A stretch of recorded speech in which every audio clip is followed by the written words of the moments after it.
Hello बच्चों, आप सब कैसे हैं? आई होप कि आप सभी लोग अच्छे होंगे और पेपर की तैयारी अच्छे से चल रही होगी।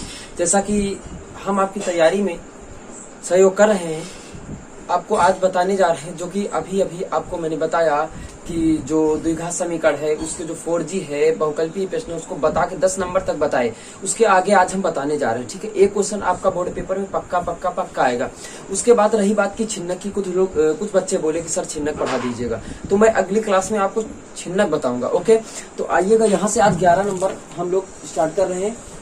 11 नंबर की मैं बात करने जा रहा हूँ बेटा। 11 नंबर पढ़ाने जा रहे हैं 4G का 11 नंबर में बताऊंगा, तो आप लोग लास्ट तक बने रहिएगा, वीडियो को स्किप मत करिएगा। और जहां पे आप लोग कोई दिक्कत हो तो आप लोग कॉल मैसेज कुछ भी करके बता सकते हैं। व्हाट्सएप नंबर मेरा लिखा है, आप लोग बोल सकते हैं, ठीक है। एनी प्रॉब्लम दिस क्वेश्चन बता सकते हैं बेटा। अब आइएगा, यहाँ से द्विघात समीकरण में 11 नंबर क्वेश्चन उठाते हैं। कक्षा 10 की क्लास में द्विघात समीकरण टॉपिक आपका चल रहा था, द्विघात समीकरण। मैं आपके लिए दिन रात तत्पर रहता हूं बेटा। प्रश्नावली जो थी, प्रश्नावली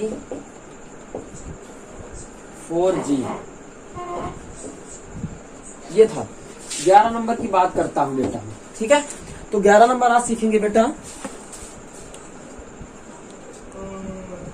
बहुत अच्छे से सीख लेंगे। एक मिनट। 11 नंबर में देखो लिखा है कि समीकरण 2x square minus 5x plus 4 2x square minus 5x plus 4 equal 0। आपसे क्या पूछ रहा है बेटा? कह रहा कि मूल बताइए। ऑप्शन में दे दिया है कि मूल वास्तविक है, मूल दूसरे नंबर में दिया वास्तविक नहीं है, वास्तविक असमान, इनमें से कोई नहीं। तो आइएगा यहाँ से बात करते हैं, ठीक है। आपको हमने एक बताया था, आज यहाँ से तीनों पॉइंट देख लेते हैं। 3 पॉइंट मैं लिखाऊंगा। पहला एक क्वेश्चन मिलता है भाई, पहला कि अगर d बराबर 0 हो, समझ जाना d कहां से लाओगे, वियुक्तर रूप है, यानी d बराबर b स्क्वायर माइनस 4ac, यही से चेक करते थे। ये आपका वियुक्तर रूप है बेटा, यही इसी से हम लोग चेक करते थे। क्या चेक करना है कि d का मान अगर 0 आ जाए तो आप क्या लिखोगे कि वास्तविक और समान है। क्या लिखोगे? वास्तविक और समान है। अगर d का मान, दूसरी कंडीशन, अगर d का मान ऋणात्मक धनात्मक कोई संख्या आ जाए, सपोज दैट मैं 4 लिख लेता हूँ, 4 लिख ले, धनात्मक संख्या की बात कर रहा हूँ बेटा, 4। तो यहाँ क्या लिखोगे? वास्तविक, मूल वास्तविक तथा असमान होते हैं। क्या होते हैं? मूल वास्तविक तथा असमान। अब बच्चा 3rd नंबर क्वेश्चन बेटा बात करते हैं। अगर माइनस कोई संख्या आ जाए, यानी ऋणात्मक संख्या की मैं बात कर रहा हूं, अगर ऋणात्मक संख्या आ जाए तो मूल काल्पनिक और असमान हो जाते हैं। क्या हो जाते हैं? काल्पनिक असमान। एक क्वेश्चन आपको बोर्ड पेपर में 100% मिलेगा। आपका क्वेश्चन है, 100% गारंटी लेता हूं। बात करते इसकी, तो आप सबसे पहले इसको क्या करते थे? तुलना कराते थे। प्लस c बराबर 0 से तुलना करने पर a बराबर आपको कितना मिल जाता? 2 बेटा मिल जाता था। b बराबर आपको -5, c बराबर आपको कितना मिल जाता था? 4। इस मान पे फिट करिएगा, तो d बराबर b का मान कितना? -5 का स्क्वायर -4 गुणा 2 गुणा 4, 25 हो जाएगा। माइनस चिन्ह लगा, घात सम लगी तो प्लस में कन्वर्ट हो जाता है। 4 चौक 16, हाँ 16 दूना 32। तो d बराबर कितना आ जाएगा भैया? -7। कितना आ जाएगा? -7। यानी क्या आ गया? काल्पनिक असमान, काल्पनिक असमान। और आपका जो ऑप्शन दिया है, ऑप्शन में ये ऑप्शन ही नहीं, लेकिन एक ऑप्शन है, ऑप्शन 2nd नंबर में लिखा है वास्तविक नहीं है। क्या है? वास्तविक नहीं है। तो भैया वास्तविक नहीं, इसका मतलब क्या होगा? काल्पनिक होगा। तो ये वाला सही है। ओके बेटा, इसके बाद देखते हैं दूसरा देख रहे हैं। कहाँ चला गया मेरा भैया? बात समझ में आ गई? इसको नोट कर लीजिएगा, पॉइंट बी नोटेड मिला फटाक से। बात करते हैं 12 नंबर की। 12 नंबर क्या कह रहा है भैया? किताब ले लूं मैं। 12 नंबर कह रहा है आपका समीकरण 2x square plus 5x plus 3 equal 0। कह रहा है कि मूलों के चिन्ह क्या होंगे? मूलों के चिन्ह बताना है कि दोनों धनात्मक होंगे, पहला ऑप्शन, या दूसरा एक धनात्मक और दूसरा ऋणात्मक। तीसरे में लिखा दोनों मूल ऋणात्मक होंगे, और फिर मूलों का चिन्ह यक्ष के मान पर निर्भर करता है। तो सबसे पहले आइएगा हम लोग बताते हैं, ठीक है बेटा आपको क्या करना होगा, सबसे पहले गुणनखंड इसके करना होगा। तो 2 3 6, 2 3 6 के गुणनखंड कर लो। आप आसानी से कर सकते हो कि 2 3 6 यार बनी जाएगा। तो 2x² plus 2x plus 3x plus 3, आप लोग समझदार हो, कर ले जाओगे। 2 कॉमन ले लो तो 2x हो गया, तो x प्लस कितना बच जाएगा 1 प्लस 3 ले लो तो x प्लस 1 बराबर 0। ये कॉमन ले लीजिएगा तो x प्लस 1 बेटा और 2x प्लस 3 बराबर 0। इसको 0 करो तो x प्लस 1 बराबर 0, x बराबर -1। ये तो क्लियर हो गया कि एक माइनस में आ रहा है, ये तो क्लियर हो गया। इसको देखते हैं तो 2x प्लस 3 बराबर 0, तो 2x ये माइनस के ले जाओ, ये गुणा में रखा भाग में ले जाओ भैया। यार दोनों माइनस के आ गए, ऑप्शन नंबर 3 आपका सही है, दोनों ऋणात्मक होंगे। ओके बेटा, आइएगा क्या कर रहा है, हाँ 13 नंबर, ठीक है, दोनों ऋणात्मक होंगे भाई, ठीक है। इसके बाद अगली जो क्या क्लास होगी, छिन्नक की क्लास होगी। प्रेस्टीज क्षेत्रफल सरफेस एरिया एंड वॉल्यूम की बात कर रहा हूं मैं, बने रहिएगा लास्ट तक, इसकी मत करिएगा। तो कल की क्लास में उसको देखेंगे हम लोग सभी लोग, ठीक है। ओके बच्चे, हम पूरी तैयारी करवा देंगे आपकी, बने रहिएगा लास्ट तक। 13 नंबर की बात कर रहा हूँ, देखो लिखा है एक द्विघात समीकरण का व्युत्तर 3 दिया है। व्युत्तर रूप कितना दिया है, 3 दिया है। तो समीकरण के दोनों मूल क्या होंगे, यानी +3 दिया है। अब देखो व्युत्तर का मान भैया d बराबर कितना दिया, +3। बात समझना, यहाँ पे हमने अभी 3 कंडीशन बताई थी। पहली कंडीशन बताया था अगर d बराबर 0 हो, दूसरी बताई थी कि d बराबर अगर कोई धनात्मक संख्या हो, तीसरी कोई धनात्मक बताया था अगर ऋणात्मक कोई संख्या हो। अगर 0 हो तो मूल वास्तविक असमान बताए थे भैया, ध्यान देना, मूल वास्तविक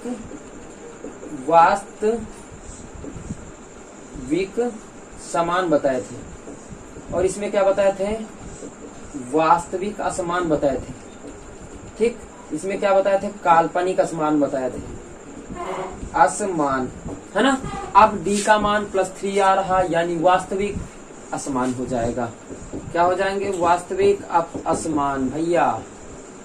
जो आपका ऑप्शनल हो देख लेना भैया, वास्तविक असमान। ऑप्शन नंबर 3 आपका सही है बेटा। 14 नंबर में फटाक से पूछ जाओ। देखो देखो देखो भैया, एक मिनट, ठीक है। 14 नंबर में बताने जा रहा हूँ। 14 नंबर में क्या लिखा भैया, 14 नंबर में लिखा है समीकरण x -3 बराबर 0। कह रहा भैया इसके क्या ज्ञात करना, मूल क्या होंगे, आसानी से निकाल लेते हैं मूल भैया। एक x बराबर तो 0 यार, हो गया ना। एक हो जाएगा x -3 बराबर 0, x बराबर 3। इसके मूल कितने मिल गए, यानी 0,3। आपका आंसर सही है, 0,3। ओके बेटा, उसके बाद चलते हैं 5 नंबर में, 15 नंबर में। मैं बात कर रहा हूँ 15 नंबर की बेटा। कह रहा है कि 4x² माइनस का 12x प्लस का 9 = 0। कह रहा कि मूल क्या होंगे भैया, इसमें भी बताना है कि वास्तविक। यार मैं बार बार बता रहा हूँ भैया, अब तुमको बताना है भैया। x² ax² plus bx plus c बराबर, तुलना करेंगे। a बराबर 4 मिल गया, b बराबर -12, c बराबर 9, d बराबर व्युत्तर b² -4ac। मान पुट अप करो बेटा, b का मान -12 का होल स्क्वायर, -4 गुणा 4 गुणा 9, 144 आ जाएगा। -4 × 16, 16 नहीं गया 144 भैया, कट गया। तो डी का मान कितना आ गया, 0। मतलब क्या हो जाएगा, वास्तविक है और समान, ठीक है। देखो कितने क्वेश्चन मिले, ठीक है। ये हो गया 15 नंबर। 16 नंबर भैया, अब लघु उत्तरीय प्रश्न चालू है।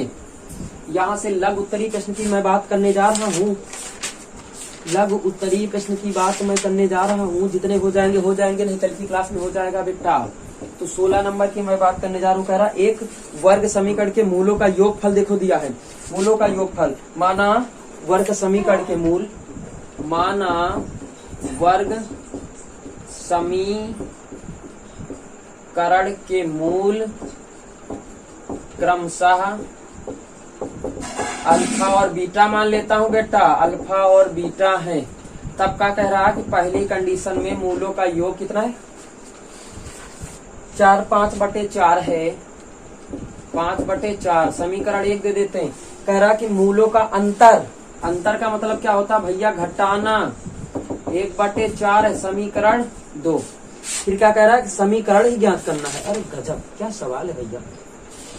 द्विघात समीकरण ज्ञात करना, हमने तरीका बता रखा कि x स्क्वायर माइनस मूलों का योगफल into x plus alpha beta equal 0, ये होता है द्विघात समीकरण बनाने का तरीका।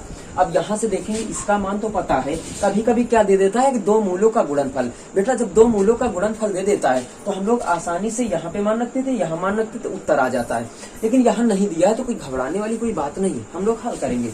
यार समीकरण 1 समीकरण 2 को हल करने पर, जोड़ने पर 2 अल्फा इक्वल आ जाएगा 5/4 प्लस 1/4। एलसीएम दोनों की इक्वल है तो 5/5 प्लस 1 यानी 6/4। 2 से काट दे 2 3 इतना आ जाएगा।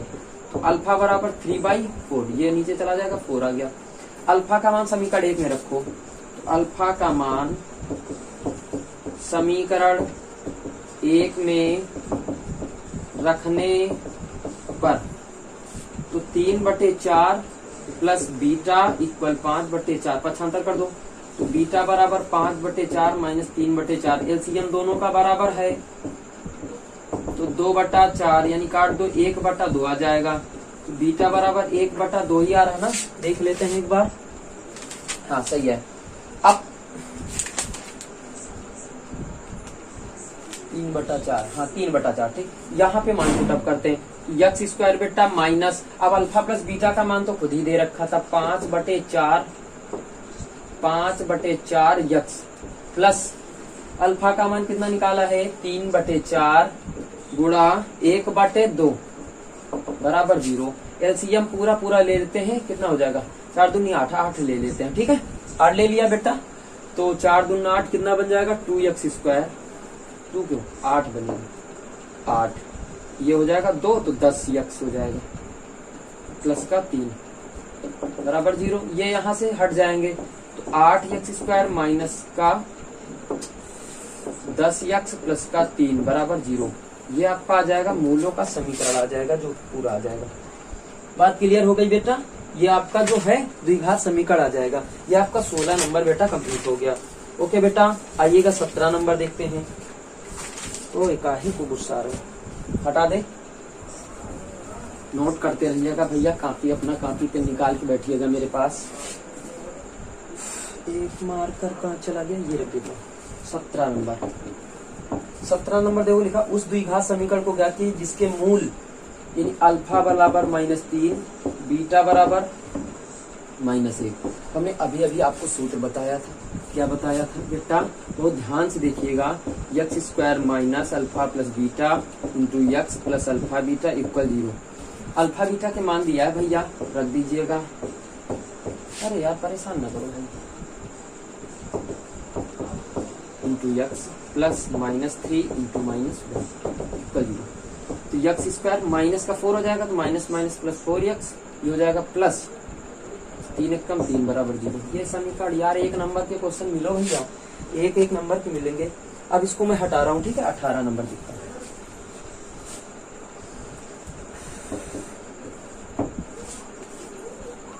अठारह नंबर क्या लिखा है कि द्विघात समीकरण 3x स्क्वायर माइनस का 7x प्लस का 5 बराबर 0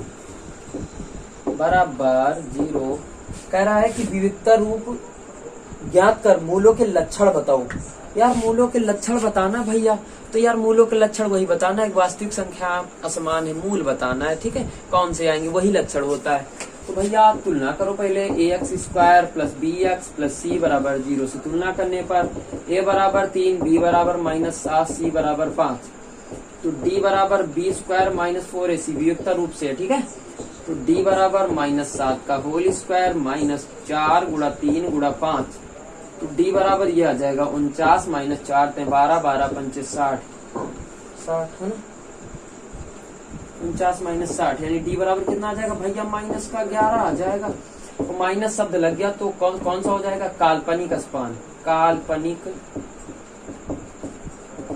असमान, ठीक है बेटा, मूल काल्पनिक हो जाएंगे। ओके, अब आइएगा 19 नंबर की बात।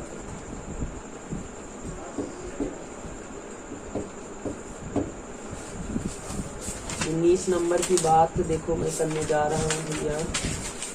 19 नंबर की बात करूँ, देखो लिखा है कि निम्नलिखित कथन को समीकरण में व्यक्त करना है, हल नहीं करना, केवल समीकरण में व्यक्त करना। ठीक है, देखो कह रहा है कि किसी भिन्न के अंश और हर में, जब ऐसा सवाल मिले अंश भिन्न वाला मिल जाए भिन्न हर वाला, तो सबसे पहले तो भैया भिन्न मानेंगे, माना भिन्न बराबर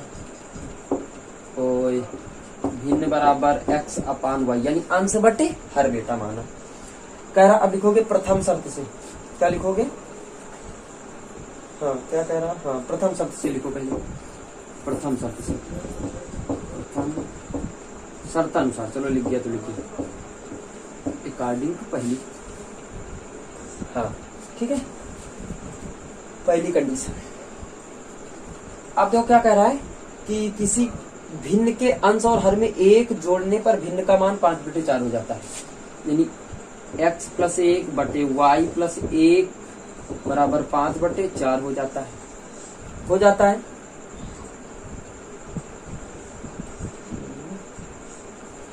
एक जोड़ने पर भिन्न का मान 5/4 हो जाता है, ठीक। फिर दोनों अंश में एक घटाने पर द्वितीय शर्त से शर्तानुसार according to second condition, x - 1 upon y - 1 बराबर कितना हो जाता है, 3/4 हो जाता है ना। इक्वेशन नंबर फर्स्ट हो गया, इक्वेशन नंबर सेकंड। यार यहाँ पे मिस्टेक हमको लग रहा है यार, किताब में देख लीजिएगा यार 4/5 है, 5/4 है यार, ठीक है, देख लीजिएगा आप लोग, जो हो बस यही आपका उत्तर आ गया ही, क्योंकि इसको केवल समीकरण के रूप में व्यक्त करना था। ओके बेटा, हटा देता हूँ। आइएगा 20 नंबर क्वेश्चन देखते हैं।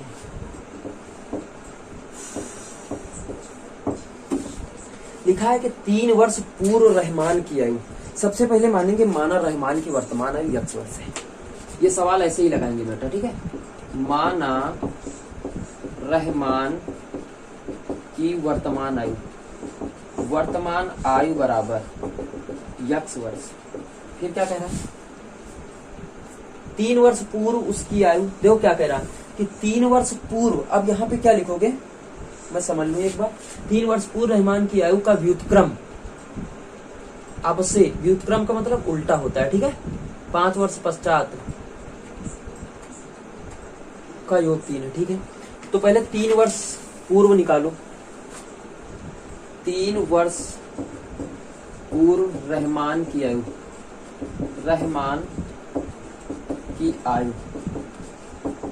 x - 3 वर्ष निकल आएगी। फिर कह रहा 5 वर्ष, देखो पूर्व का मतलब पहले का मतलब घटाना, पश्चात बाद में, यानी प्लस हो जाएगा। ओके बेटा, क्या कह रहा कि अब से 5 वर्ष बाद लिखोगे, 5 वर्ष बाद रहमान की आयु, 5 वर्ष बाद रहमान की आयु x + 5। अब क्या कह रहा, व्युत्क्रम का योग 1/3 है। व्युत्क्रम का क्या लिखोगे, दोनों स्थितियों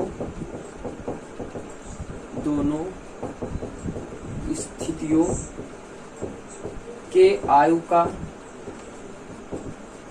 व्युत्क्रमों का योग बराबर 1/3। व्युत्क्रम का मतलब क्या होता है, उल्टा, पैर के बल खड़े, खोपड़ी बल खड़े, 1/x - 3 प्लस 1/x + 5 बराबर 1/3। अब बेटा इसको हल करेंगे हम लोग, तो x + 5 प्लस x - 3 अपान x - 3 x + 5 बराबर 1/3, ठीक है।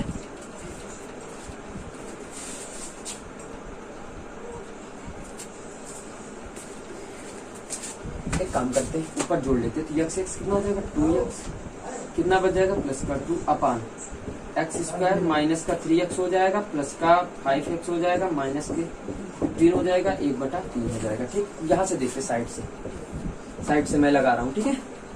ये कितना हो जाएगा, इसको गुणा करा दो, 6 हो जाएगा, प्लस 6 हो जाएगा, बराबर x² हो जाएगा, माइनस का ये कितना बच जाएगा, प्लस का 2 बच जाएगा, 2x माइनस के 15, बच गए ना, बच गए। अब एक काम करते हैं, सबको उस तरफ उठा, हाँ सही है, सही है भाई, एक तरफ ले लो। कितना बच जाएगा कि एक्स स्क्वायर प्लस का 2x माइनस के 15 माइनस के 6x माइनस के 6 बराबर 0।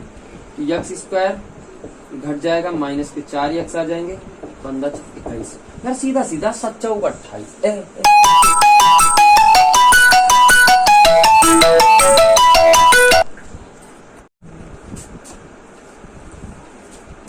चलो आगे देखते हैं भाई।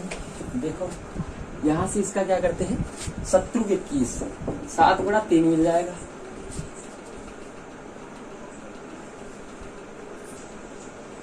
चार माइनस का लाना, बड़ी वाली माइनस छोटी वाली प्लस कर। X square minus 7x plus का 3x माइनस का 21 इक्वल 0।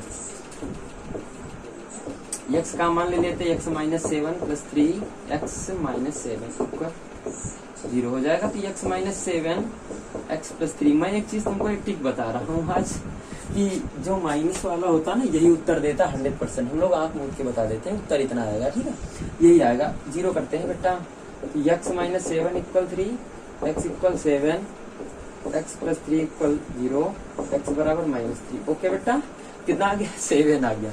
मान रखो, आइएगा चेक करते हैं आज हम लोग। यहाँ पे रखो 7, कितना बचा 1/4, उत्तर चेक कर रहा हूँ, प्लस यहाँ रखो 12, 1/12 है ना, आया ना। अब दोनों का एलसीएम लो यार, 12 मिल जाएगा।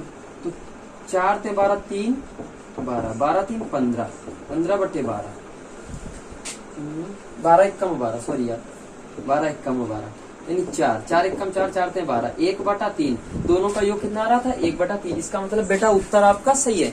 फाइनली आपका रिजल्ट जो आया है वो बेटा सही है। तो एक काम करिएगा, आज 20 नंबर तक रखते हैं, कल की क्लास में आपको 21, 22, 23, 24 बता देंगे, आपकी एक्सरसाइज कंप्लीट हो जाएगी। जिसके पहले 4F आपका छूटा है, हाँ F छूटा है, उसको बेटा कोशिश करेंगे हम कंप्लीट करवा देंगे कल के भर, ठीक है। तो बने रहिएगा लास्ट तक, और देखते हैं अगली क्लास में छिन्नक के बारे में। हम कुछ लोग बोल रहे थे छिन्नक के क्वेश्चन कठिन है, ऐसा कुछ नहीं, ठीक है। तो आज के लिए बस इतना रखते हैं, ओके बाय।